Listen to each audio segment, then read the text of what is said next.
जोया के अरमान। दोस्तों, यह सामाजिक और पारिवारिक दोष पर आधारित एक ऐसी कहानी है जो आज के इस कठोर समाज में पली बड़ी एक शिक्षित लड़की के संघर्ष की दास्तां बयां करती है। मैं उम्मीद करता हूं कि यह सामाजिक ज्ञानवर्धक कहानी आपको जरूर पसंद आए। हमारी कहानी का मुख्य किरदार है जोया। जोया मतलब जिंदगी। जोया नागपुर के एक छोटे से गांव में रहती थी। उसके पिताजी एक छोटी सी दुकान चलाते थे। जोया का छोटा भाई था जिसका नाम अमन, लेकिन वह बड़ा शैतान था। माँ दिन भर घर का काम करती थी। जोया को 8वीं के बाद पढ़ने का मौका नहीं मिला।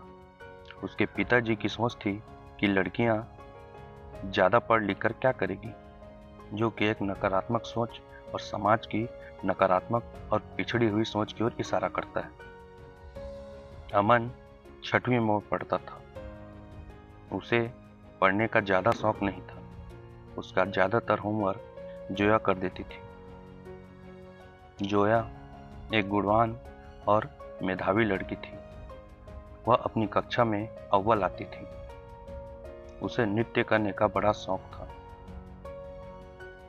वह रोज शाम को चुपके से एक नृत्य सिखाने वाले सेंटर में नृत्य सीखती थी।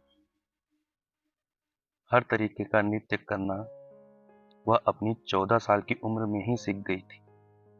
उसे डर था कहीं उसके पिताजी को यह बात पता न चल जाए, वरना आफत आ जाएगी। जोया अपने पिताजी के दुकान पर बैठती थी और दुकान भी संभाल लेती थी। जोया एक खुश मिजाज लड़की थी।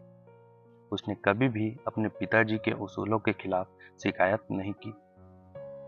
वह अपने भाई, माँ और पिताजी की हर काम में सहायता करती थी। एक दिन पिताजी को यह बात पता चल गई कि जोया नृत्य अभ्यास करती है। पिताजी को यह बात रास नहीं आई और उन्होंने जोया का निकाह तय कर दिया। जोया के अरमानों को पूर्ण विराम डालने के लिए वह तत्पर हो गए। जोया की मां ने जोया का पक्ष लिया। जोया के पिताजी अपनी जिद पर आ गए। उन्हें जोया के सपनों की और उनकी इच्छाओं की कोई कदर नहीं थी। जोया 16 साल की थी।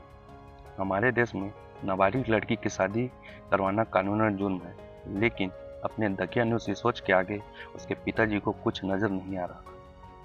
जोया ने फैसला कर लिया था। उसके सहन करने की आदत ने तो उसे अब जवाब ही दे दिया था।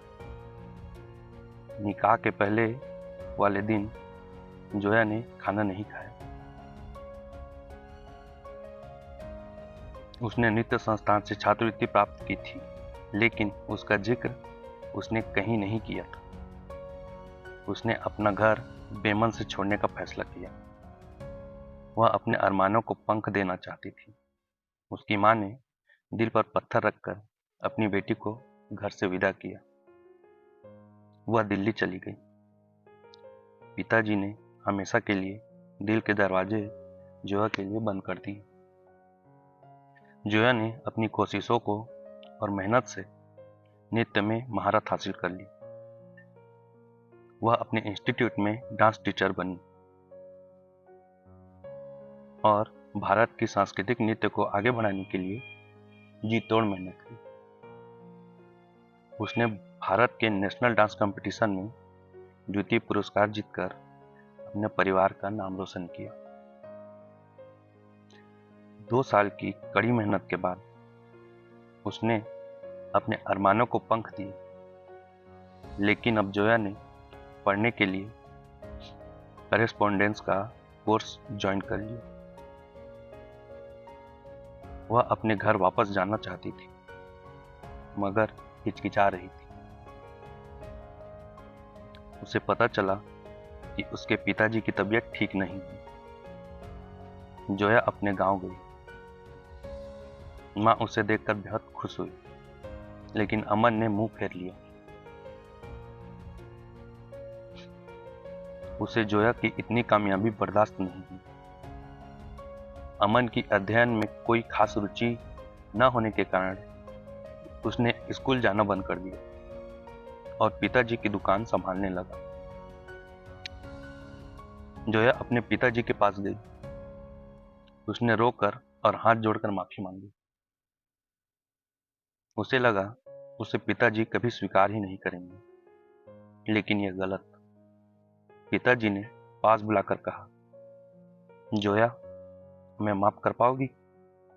जोया ने कहा, पिताजी ऐसा मत कहिए, माफी तो मुझे मांगनी चाहिए।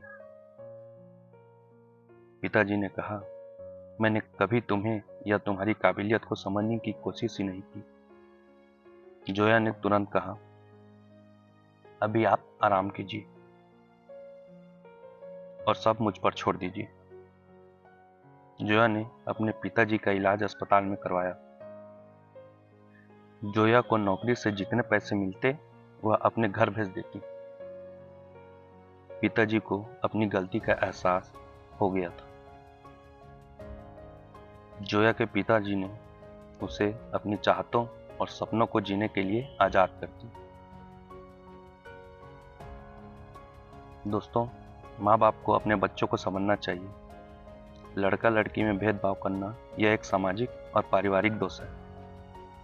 माँ बाप बच्चों के शिक्षक होते हैं। अभिभावकों की यह जिम्मेदारी बनती है कि वह अपने बच्चों की काबिलियत को समझकर उसे अपने मार्ग में प्रोत्साहित करें। बच्चों पर किसी भी प्रकार का दबाव उनके जीवन के लिए और भविष्य के लिए हानिकारक साबित हो सकता है। जोया अपने परिवार को जोड़कर रखना चाहती थी और वही उसने अंत में किया। उसने अपने परिवार की जिम्मेदारी उठाई। यह एक कठोर समाज की शिक्षित लड़की की एक छोटी सी कहानी है। उम्मीद है आपको पसंद आई होगी।